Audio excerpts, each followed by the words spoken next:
Thank you all for coming to today's webinar. We have a lot to talk about. Today we're going to talk about updates. We released a new our cash receipting. We added payables ACH. We're going to talk about a manual update that's going to be required.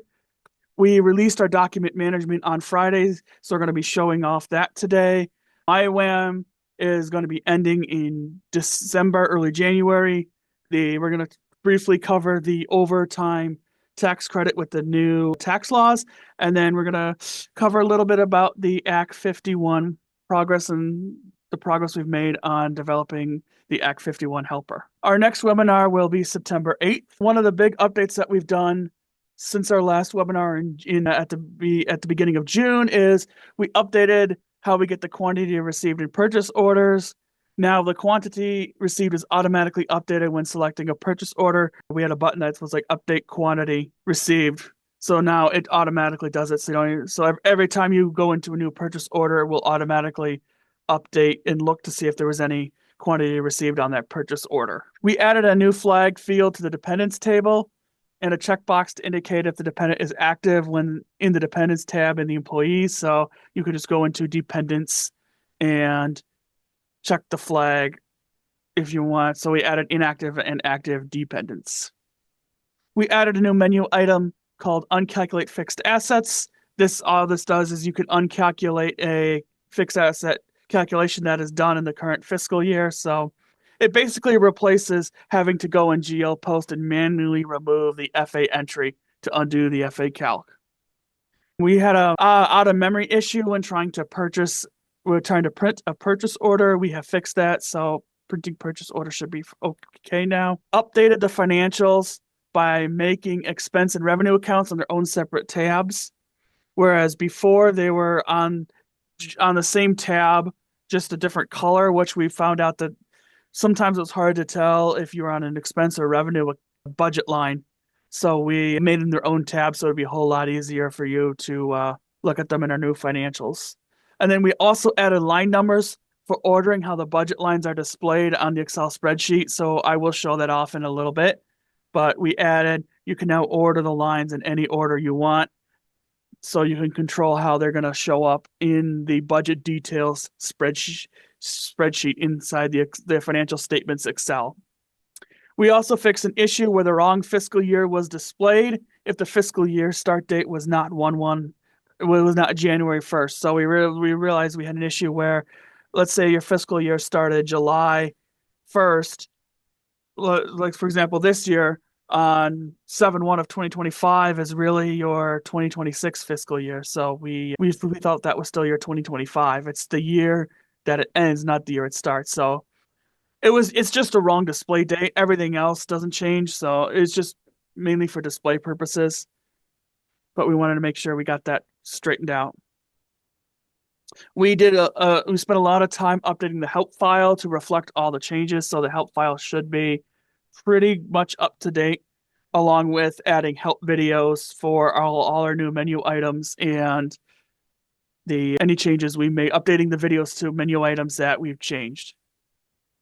And obviously, the big news is that we added document management as of Thursday, July 31st. We had an update that went out live, so everybody can now have access to document management.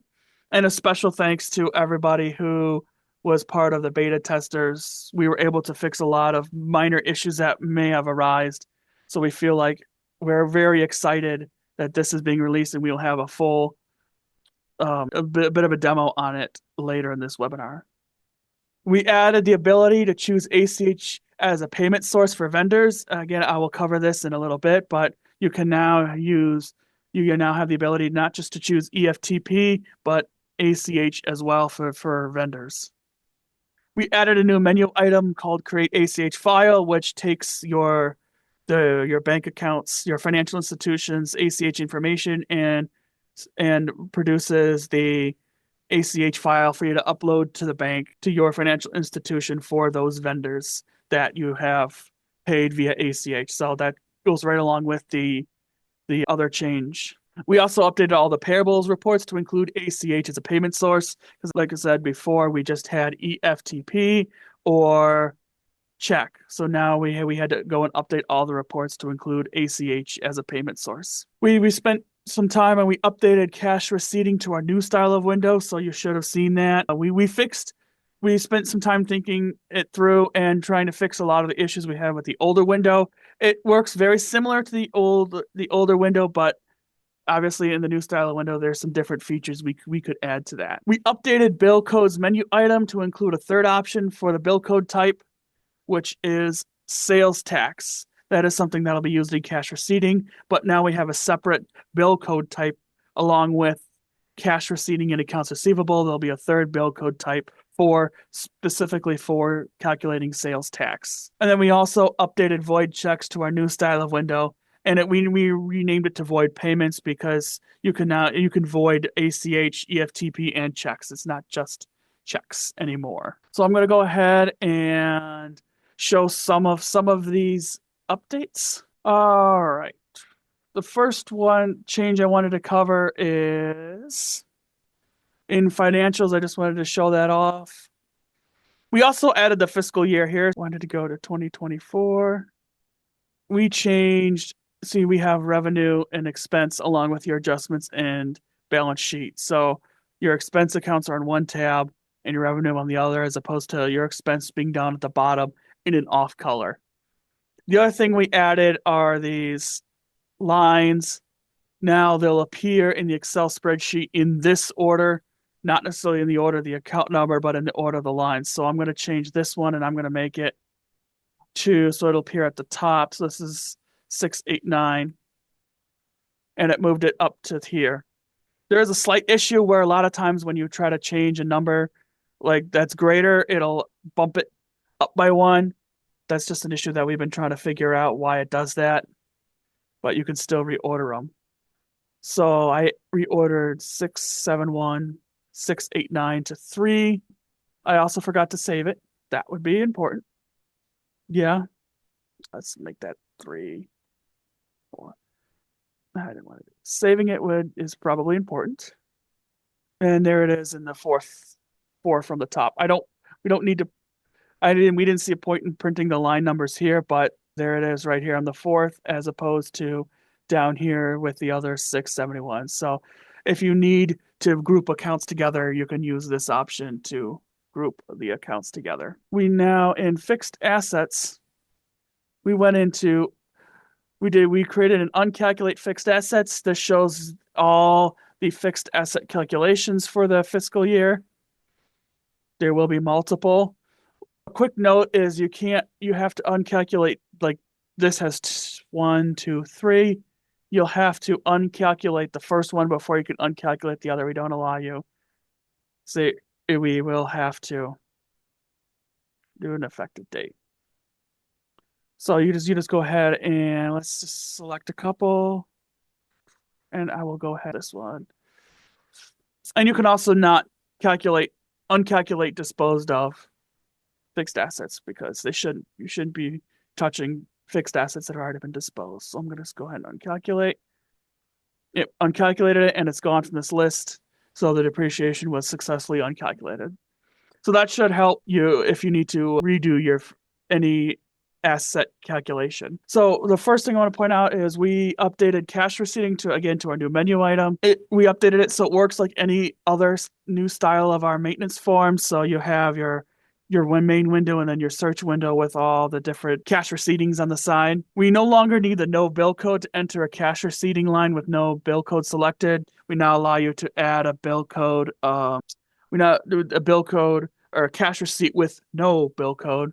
You don't need to put in like a no bill. You can just leave it blank. We added the ability to change the default account number for a receipt line.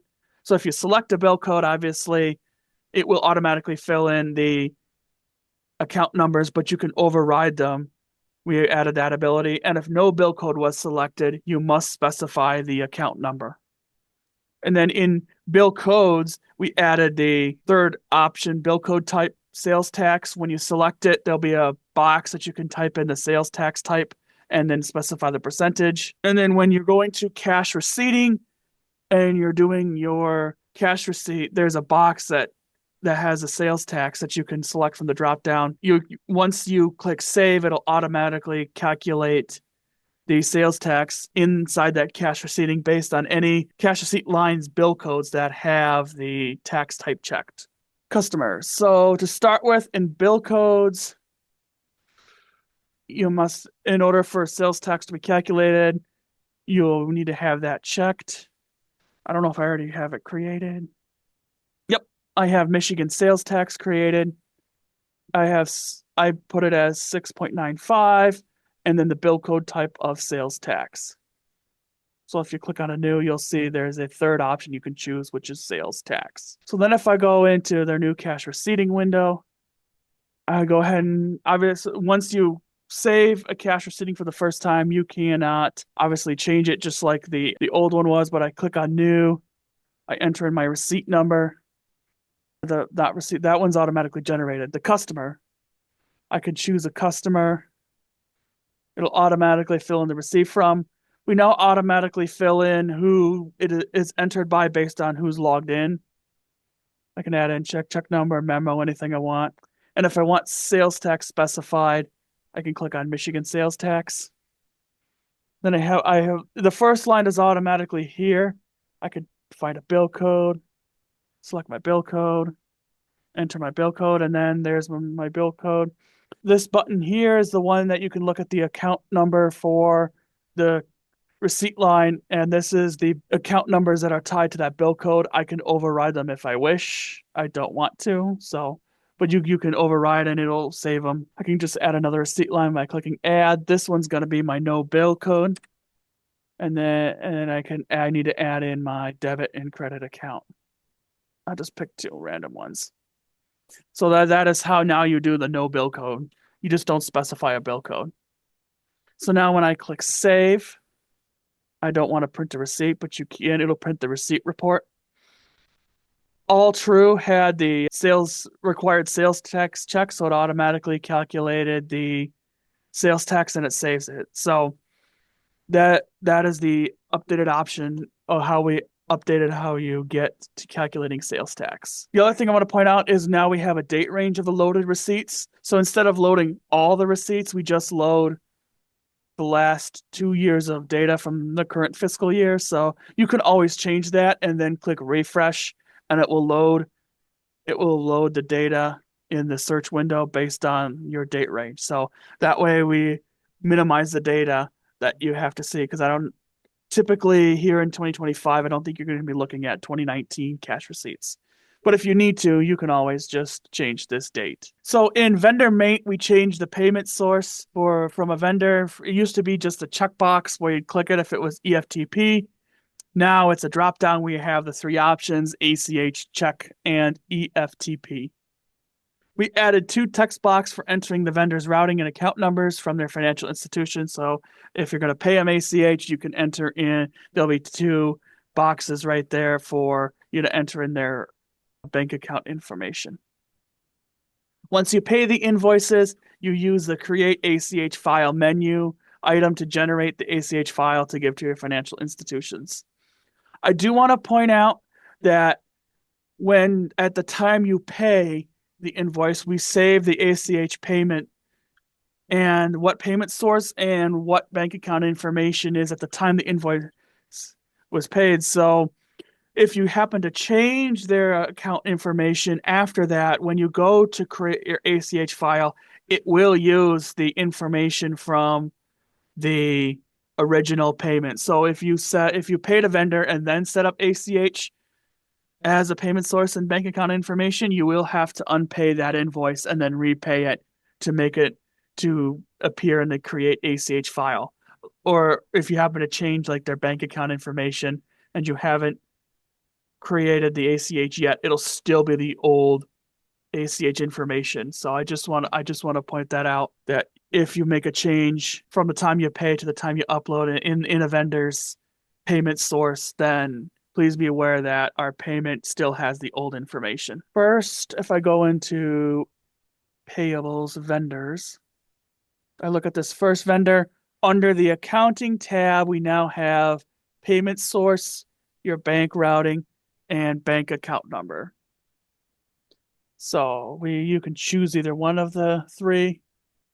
We also added some validation when you save it. So if you choose ACH, it will validate these numbers. So now you just, like if I try to type in that and try to save it, it'll give me an error saying invalid bank routing number because the routing numbers must be 9 digits. This should help reduce errors when trying to either bank errors when you try to upload ACH errors or errors you get trying to generate the ACH file. So we're really trying to make sure that when we go to generate the file, we catch all the errors before then. So I've already paid some invoices using pay invoices. So I can go into create ACH file, which is in posting. I select my AP bank. This is my ACH date, which I believe has to be, yes, it has to be, it cannot be, it has to be later than today's date. So we automatically make sure you can't enter in any date prior to today or today. And then we just load the 1 month of payables automatically. Again, you can change these. I have my 2 vendors. If they come in checked, if they load checked like this, that means you have yet to create an ACH file for these vendors. If they come in like it did for me, like I'm going to go ahead and close it and try it again. I selected my unchecked. That means I have already created at some point, I already created an ACH file. So that way you know if you've already created an ACH file for different vendors. So the ones that come in pre-checked are ones that haven't been done. So I'm just going to go ahead and create. I put a place to save it. Desktop looks good. And I click save and it was created successfully and then it closes. One more thing, we do also offer the create pre-note file where it's just a list of all your vendors that have ACH with the routing and bank account numbers that you could upload to your bank to verify that the routing and account numbers are indeed valid and you can send payments directly via ACH. So how do vendors know what invoices you're paying? Hey, Dad, is that part of the ACH upload? Well, again, ACH is just a dollar amount in a checking, in an account number. There's nothing with it. You'll be going into your reports and most likely doing I don't see it here, but I thought we had the export, but we don't, I guess. So we'll be building an export vendor payments so that you can email a invoice. I thought we had emailing invoices, but maybe we don't. Nope. So we'll be generating an email to the thing with the thing to show everything on there, just like you would a normal current, kind of the current adaptation of what we have right now when you print a physical check. But you can still go into payables reports and print off. If you go into the new report and print off, I believe it would be like AP laser checks, I think. Just pick that one to start with. And then in here, you can specify at the bottom, print ACH and EFTP ventures only. Say yes. And then select your pay date that you just did, which would have been, I don't know what day you paid it on. You'll see the 2 payments there. You might want to maximize this screen real quick, Paula, because it's hard to see the pieces. There you go. And then, so if you go to the bottom of it, that's all the invoices that we paid. And then there's the stub only ACH showing what we did.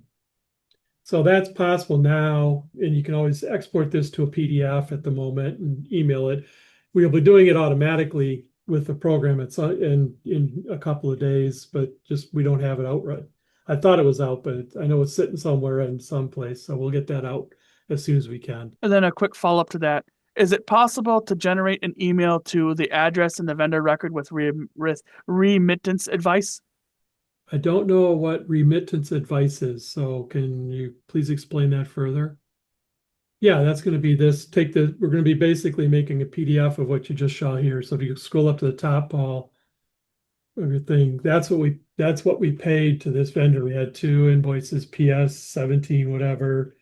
Those were the amounts, and this is the amount that we paid. So they'll be getting this whole Yeah, they'll get that page. whole page. No, the system will automatically send them out automatically, but not at the time you do the payment, not at the time you create the ACH file, but at a button click, we'll be adding a new menu item to what we say export pay stubs. Or just like export pay stubs, if you've done payables, it'll be just export it. But export, I'm not sure what we'll call it. Probably payables export is probably what we'll call it, but something like that. I don't know if we covered this in the last webinar, but we did update pay invoices. So you just go in here, click AP, type in your starting check number, load unpay. Now most of these are negative because that's what they are, but and you just go ahead and click pay. It'll pay them. It'll show the journal pay total, and it skipped 5 because they all had a total of negative payments, so Right. she didn't pay any. But that's just the new one. It's very similar to the old one, but it's just one screen instead of a couple of screens. So I'm going to turn it over to George now, and he's going to talk about our next big topic. Well, greetings everybody. How you doing? We have a bit of a update that's going to be coming that we really want to make sure that we are, as the update happens, we want to be part of it. So we're making this one a manual update, primarily because it's going to be a big change to the internal pieces that we have instead of to the, to our database and things like that, that we want to make sure that we're on touch for making and adjusting and making sure that there's a database backup available in case something goes bad. And we wanted to also make sure that it operates correctly before we're all said and done. So go ahead and click. We'd like to get our team viewer installed at that point on everybody's machine so that we can do an unattended remote access. So that way, in the future, as we go along, if your IT department can't get a hold of them and we have to wait 3-5 hours, we can avoid that because we should be able to have access to the server where the SQL server is. While this happens, just kind of FYI, we're going to need administrative access one time by your IT persons to set this all up. And again, this will be when you guys have a chance and you can do it. We can schedule it.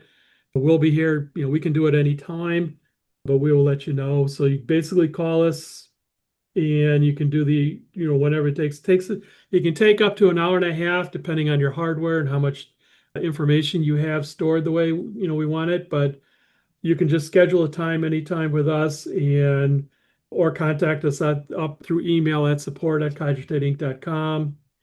And we'll be able to absolutely, get this, done for you guys. But we're trying to get through everybody by the end of August. So, try to make it a priority to get a hold of us to get this thing rolling. And just to kind of keep you up, to keep everybody understanding, at some point, we'll be adding a NAG screen for administrators who haven't done it yet. Basically, to get this done. That way everybody will have everybody will get a chance to know that this has been completed. So the NAG screen goes away, obviously, once you complete the update. All right, we're just going to pause there for questions if anybody has any. Any big questions on it? I mean, it's a significant update. That's why we want to be available to make sure everything works proper on it. Like I said, we certainly don't want you to have any chance of losing any data. Document management. Whoo, it's here, everybody. We have it. It's fully integrated. One of the nice things about our document management is that it is tied directly into the system, so it isn't a secondary lookup. So when you go to one, it automatically shows up. And I'll be showing that a little bit on my screen when we get to the payables. So first, with document management, there's a little bit of a setup. I'll be covering through the setup on that. But since Paul's doing the slides, I can't just flip-flop. So we'll go through the slides first, and then I'll kind of give you the rundown of a little bit of what we've done. So there's a setup. There's 3 different ways to enter document management. I'll be showing those. We have a button on the main screen. You have your mate programs that have the ability to see what documents are tied to your vendors or employees.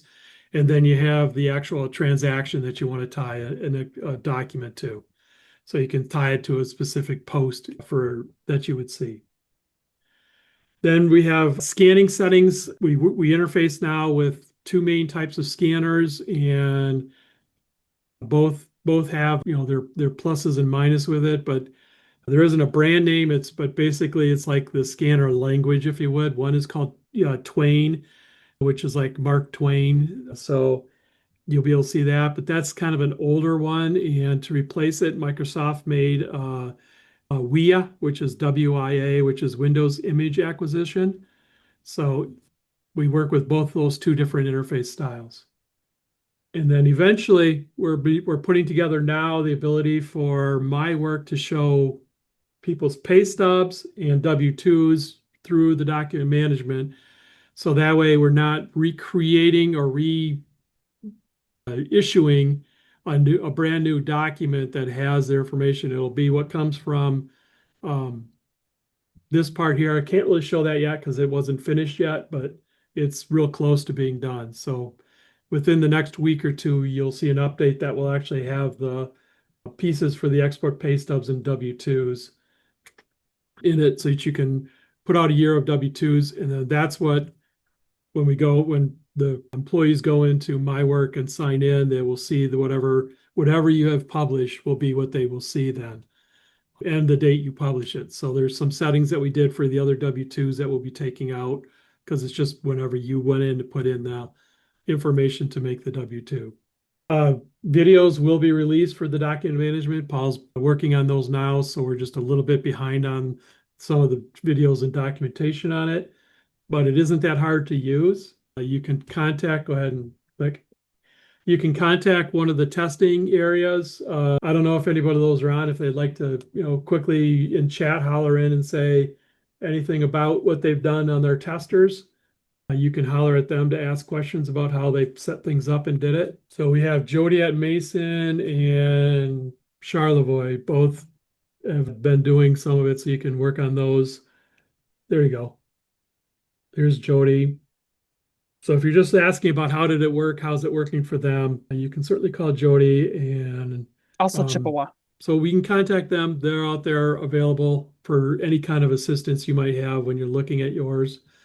But if you want, you can still always call us at Cogitate. It doesn't mean you can. I'm just saying if you're looking at how it's been working for them for the last month, you can see, what they've gone through and they'll be able to help. So Paul, I'm going to have to now steal the host back to show my screen. All right. Does everybody see my big screen? Do you see mine screen, I Paul? can see your screen. Okay. That's all I need. As long as you can, everybody else can. All right, so let's go into the setup first on document management. It's pretty straightforward. You come into the settings thing kind of down here at the bottom, and you'll see a thing called Doc Setup.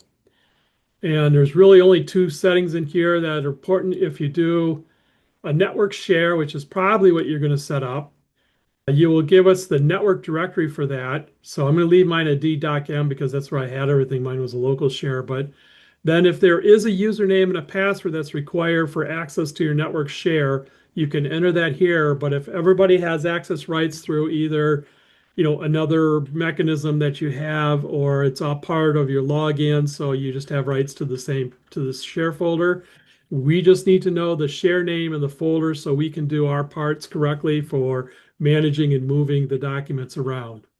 So I'm just going to switch mine back to local share for now. But basically that's, all there really is to setting it up. You just got to make sure it's there. And so your IT people can help you if you need to set up a brand new sharing.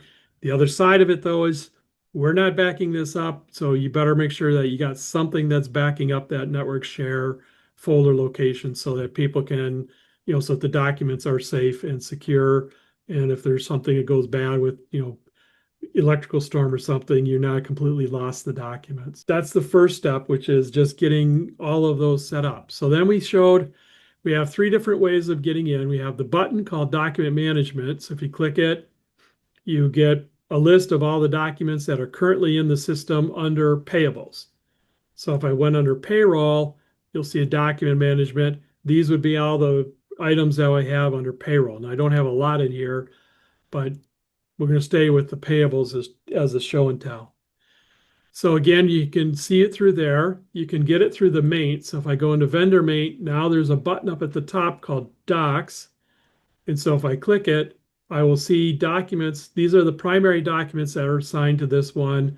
And then if this document has, like this invoice happens to have a purchase order, So we show the purchase order as a related document in our piece. So that way you can see not just the primaries, but if you had 5 primaries here, you would see all of the related documents for all 5 primaries.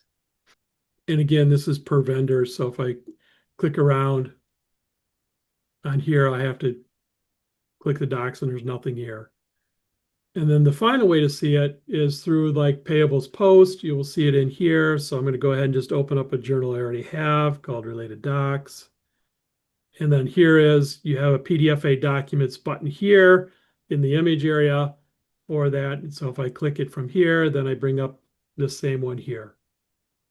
And this is tied, this one is tied directly to this particular invoice. So if I did have, let's go ahead and do it. So if you notice this one's, it's a new invoice. That was the name that I gave the invoice number here.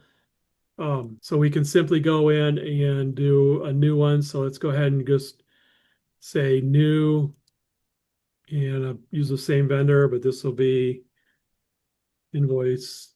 Yeah, type today. Invoice 2. And it just doesn't really matter the amount, $3. Doesn't really matter the account number, it doesn't matter, and I'll just do a save. And then if I click on invoice 2, notice it's dark because he doesn't have a document assigned, but invoice 1 does, so you see it change.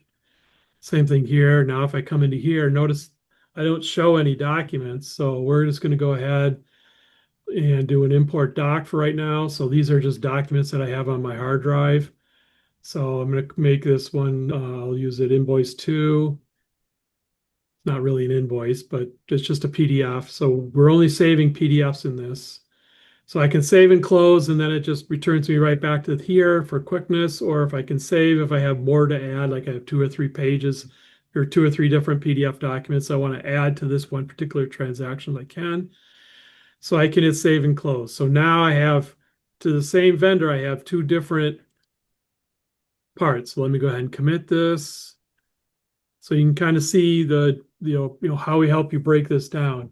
So now if I go to my vendors and I bring him up and I want to look at what documents this vendor has, I now see invoice 2 and this document, as well as this document has one related purchase order document. So you can kind of see how, the different things are working together on this. And you can always view this, you can always open them up and see them. Like we give a little preview, but if you have to see it in big detail, you can click on the big detail and see it in big detail. Same thing with this invoice. It's a little invoice I grabbed. This PO is a PO that we have. So you can kind of see it in a quick order, or you can, open up the full document if you need to on the open. So now let's talk about the scanning that you can do. So we start out with coming into the scan and you hit the settings. So when you first run it, you don't have any saved settings. So what we try to do is make it so that you didn't have to bring up this interface each time. So I've got my WIA Canon desktop thing. I'm going to do a flatbed scan. So I don't even know if it's turned on. I think it is. We have categories. We're going to be scanning an invoice. So I'm going to scan it and let's see if it's turned on. Yep, it sounds like it's turned on. If I normally don't get this animation if it isn't. So we're scanning in our first document. Okay, so here's an invoice that was sitting on my flatbed. So I can change it if I want it, lighter, darker, something like, something about like, let's darken it up a little bit like that. If I want the contrast, I can change the contrast to give me a little bit more. Save that. Save this in. And done. So those were my settings that I had, that was what I had. But let's say I don't want to do all of that every time. I just really want to scan something new. So I can just click on new scan, and it just does the scan and adds it. So it doesn't, you don't have, it's going to stop and ask me for the category and the date. So I can specify a different date if I want. This was really for the first, and this was an insurance document. Save and close. Come back to docs, and now we have my insurance document that I did. So when it's coming from an invoice, we show the invoice, the dates so you'll get the hang of it, what gets stored and how you can find it. but it works pretty smooth for everybody so far and seems to be, like I said, well executing. It doesn't have a lot of problems with what we're doing with it. So hopefully everybody will be able to use it just fine. Let's see, was there anything else I needed to cover, Paul? I think I got everything. Did you want to cover the list a little bit more? The menu item itself? Oh, on the menu item. So when you come from here, Yeah. so what this does, this shows in the payables, it shows every invoice that was brought in for I need to reload it because I added some. So it shows all the invoices that I just brought in into here. You can delete an invoice if you don't want it. Let's say, oops, this one I didn't really want. So I can delete it.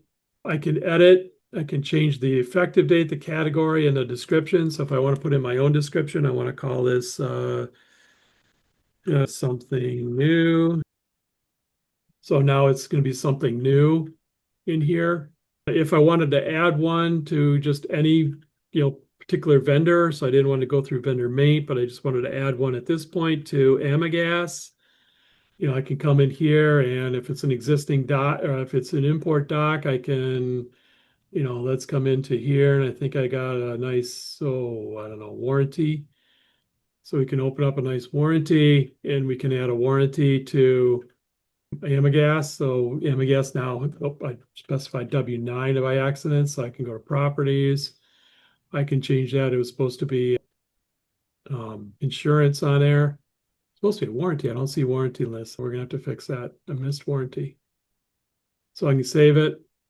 So now I have my brochure. I have everything here. So I again, think warranties on equipment and inventory. oh, you're right.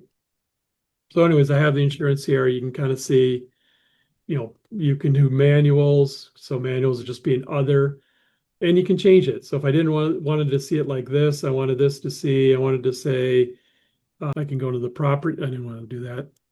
I want to go to properties and I wanted it, thought this had warranty, but I don't get it. All right. Sometimes the brain doesn't want to work. So basically I wanted this to say, this was my insurance document for a particular project. So let's say I have my Works 2 project. And then if I bring that back, if I come back into document management, I see the insurance for Works 2. So there's a lot. I'm sure there's going to be, more things that want to be added. We're perfectly willing to add and open everything if you want. If there's something here you're not getting, let us know. We will certainly add and adjust. But we want people to start trying it. Like I said, the first thing is just the setup. You make that setup happen, and then after that, you can scan and everything should work very smoothly. I would also like to point out that currently we only allow you to import PDFs. MyWAM is ending. I'm assuming you guys have all gotten the emails, but if you haven't, the Michigan unemployment is changing. MyWAM will be ending in December 2000. Yep, it's ending December 2025. So in January, when you have to file your fourth quarter MyWAM report, it will be with their new system. Their new website is called MIUI. They say it will go live on December 15th, 2025, and you'll be required to use MIUI to file your old MyWAM file that's typically due January 2026. Just a couple of dates for you. They are changing the upload file, so we will definitely make sure that we have the new upload file ready to go before the end of December when you have to file your fourth quarter unemployment taxes and reports. So they've already said that there will be a new file required. So as far as you guys are concerned, for that, there you shouldn't see any change. You'll just go into the quarterly tax report like you do now and click file. It'll just be a new file upload. It'll just be a different file. Leo, I believe Leo is the labor economic opportunity department in Michigan, they provide a monthly checklist of items to be prepared for the transition. I signed up for their newsletter that I get that each month to help you prepare as somebody who pays MyWham. The next topic I want to briefly cover today is the overtime tax credit, which is part of the newly signed, as is quoted, big, beautiful bill. It was a new bill that was passed effective 1/1 of 2025. So this is retroactive to January. Employees with overtime will receive a tax reduction for the portion of overtime earnings on their federal income tax. So if they make overtime, it'll be a deduction in their taxes and not anything that you have to withhold from, or not withhold rather from. There's currently no changes to payroll taxes as of now. So it's coming in as a federal deduction. So the overtime for this deduction and reported use, and for the overtime for this deduction and reporting uses the Fair Labor Standards Act, or FLSA, definition of overtime. So they define overtime compensation as any hour worked over 40 hours a week. So not necessarily if you work, it's not necessarily tied to the payroll. So if you post overtime hours in ProFund, it may necessarily not be overtime according to the Fair Labor Standards Act, because you know a lot of you guys have unions that have different definitions of overtime, but this is what is considered overtime according to this new overtime tax credit.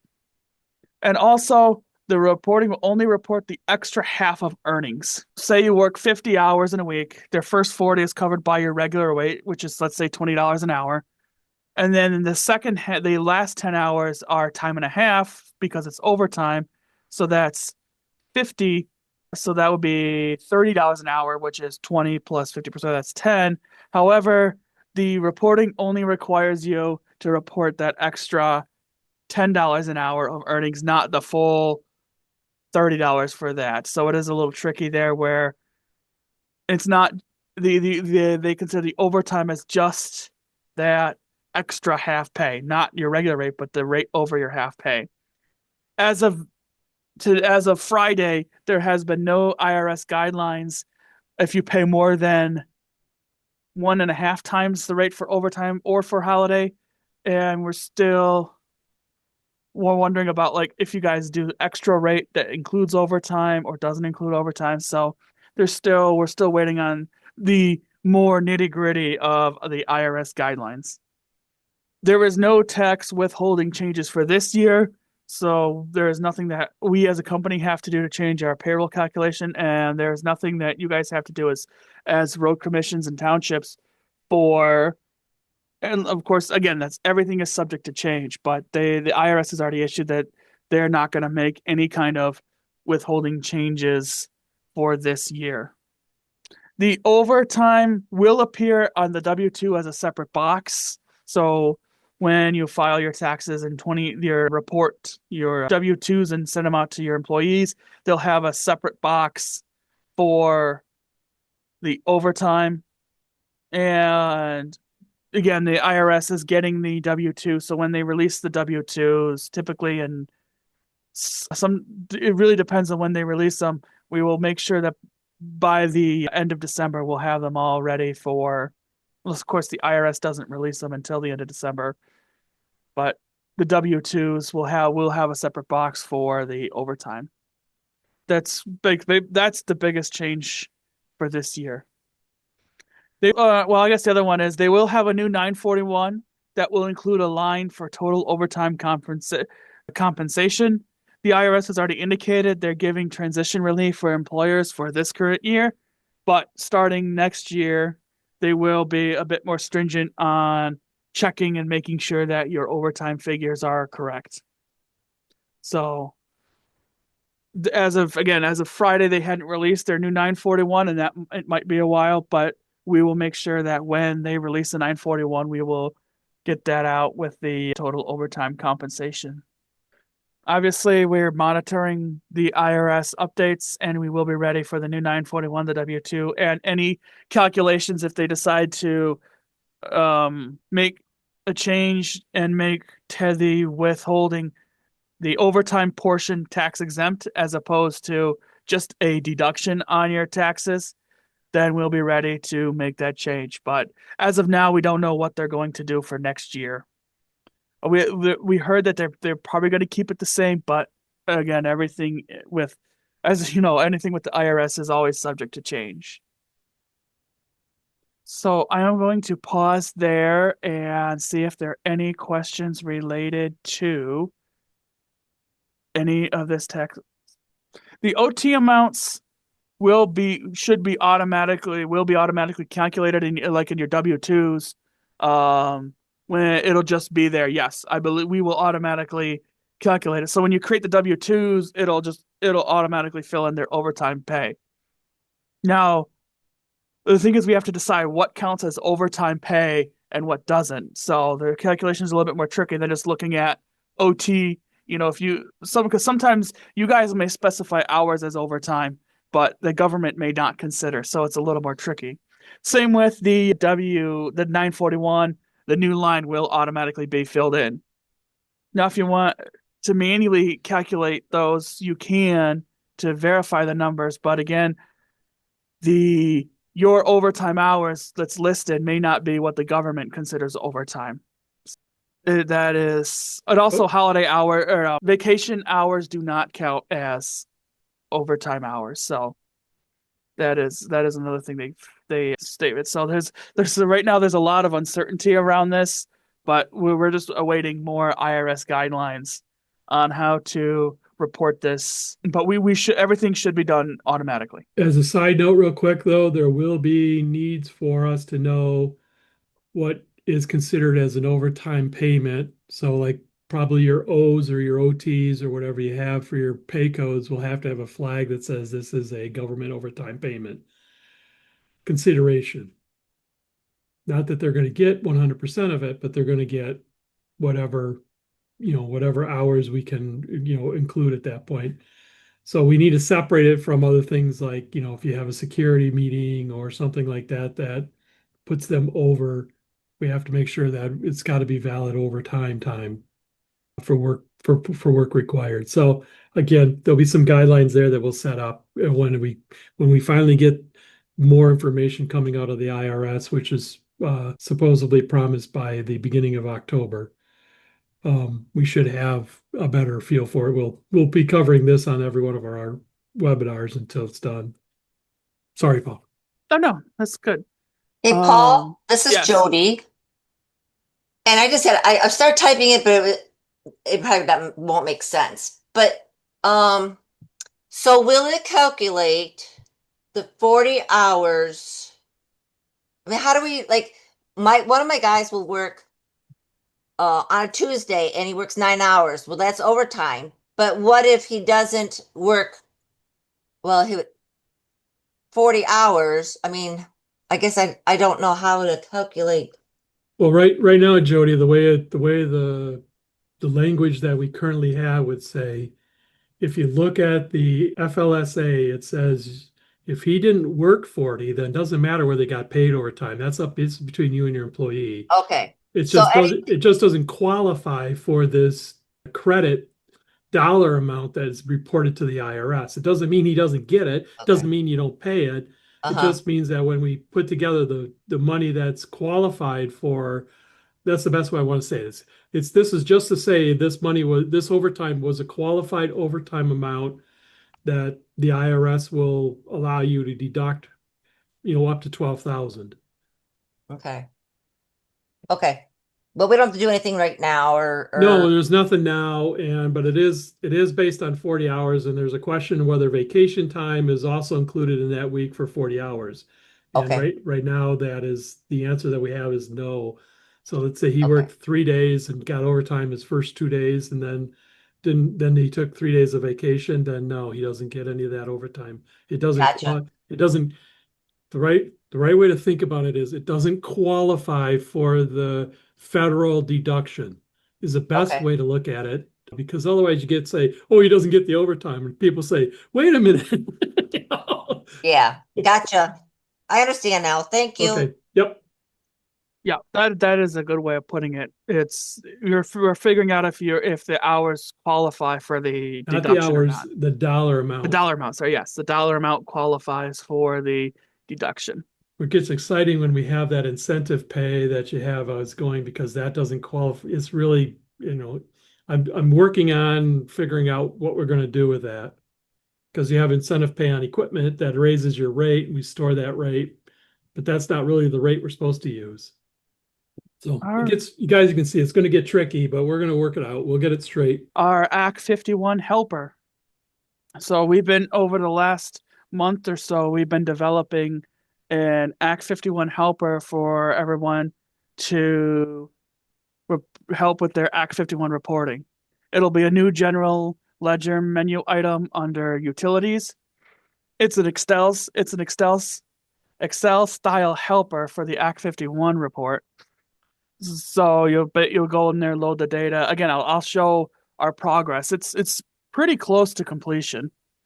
So it is set to be released at the end of this month or early September, assuming we don't get sidetracked with IRS or other issues that may arise. So we're getting very close to that being done. And already in account maintenance, you have if you've seen the Act 51 line, the box with the Act 51 lines, those are what we're using here.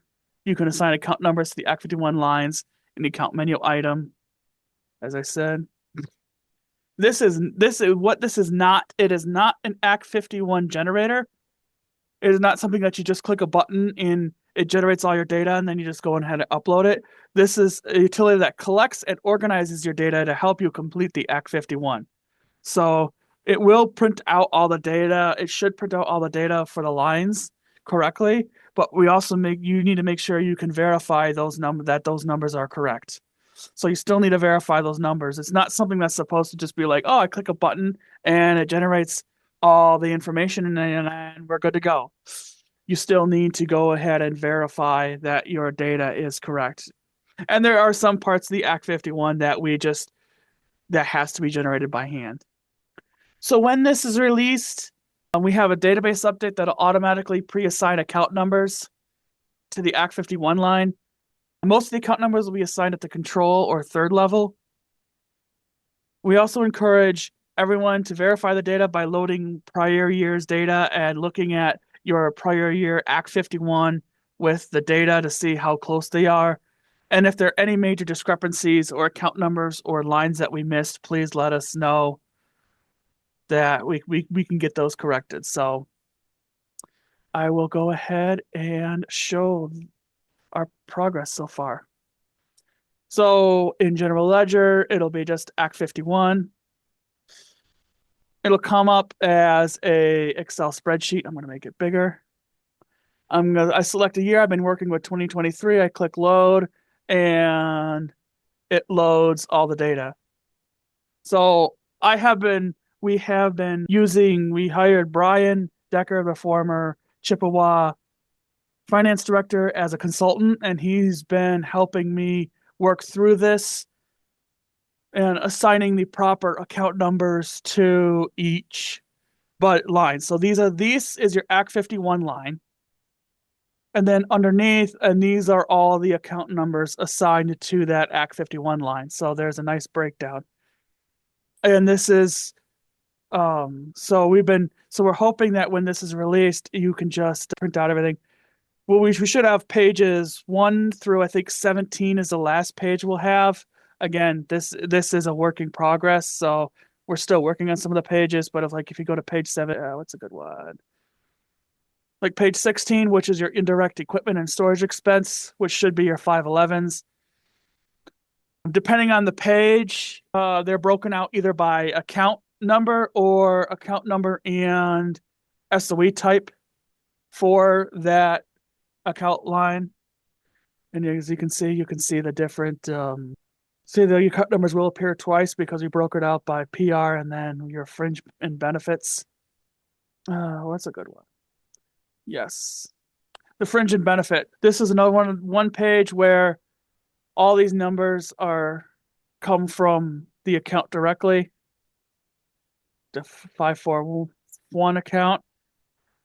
We add them all up, and then we do the lines 182, all that to get the factor, and then we automatically go ahead and calculate your fringe.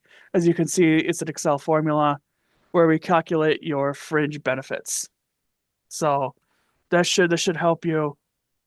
And we go out to the here we go out to the 7th, 8th decimal, because for the Act 51 it has to be done. There really is no rounding. So we'll also throughout try to have as many help, like hints for you, so to help you be like, okay, this number should match this number. Like most of you should already know about the Act 51 and everything related to that, but a lot of this is for future, finance directors. If they're new coming into this, we did not want, both me, Dad, and Brian didn't want this to become a replacement for that, so they don't even look at the numbers. So we want to make sure that people coming in look at the numbers. But I'm going to go back to page 1. So if you look at the cash line, which is 01, I'm going to go ahead and go into account mate, and I look at I believe it was 01. It says cash 1, I assigned it at the control level, but then if I go to the 7th level, it says it's inherited from line 1 cash. So you can see that. And again, all this will be auto-filled by our update. If you've already specified if you already kind of played around with it, we'll skip any account numbers that already have it assigned.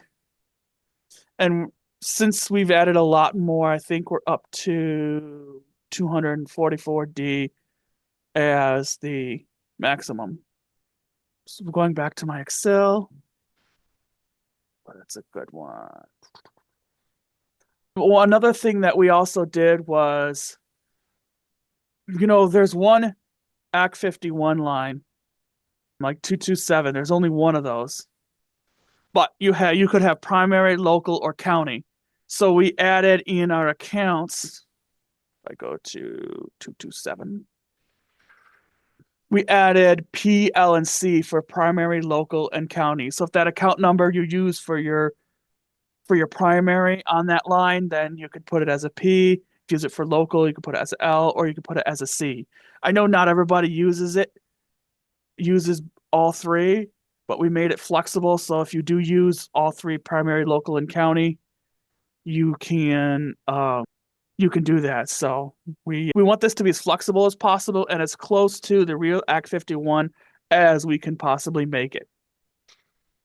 And then the last page spreadsheet will just be a distribution report with the data at the report at the 3rd level. And then if you click the arrows, you can see a breakdown of all the different transactions at the 7th level. This is just a distribution. And when we release it, I want to make sure if you guys can run it with back data and let us know if it's really off with your data.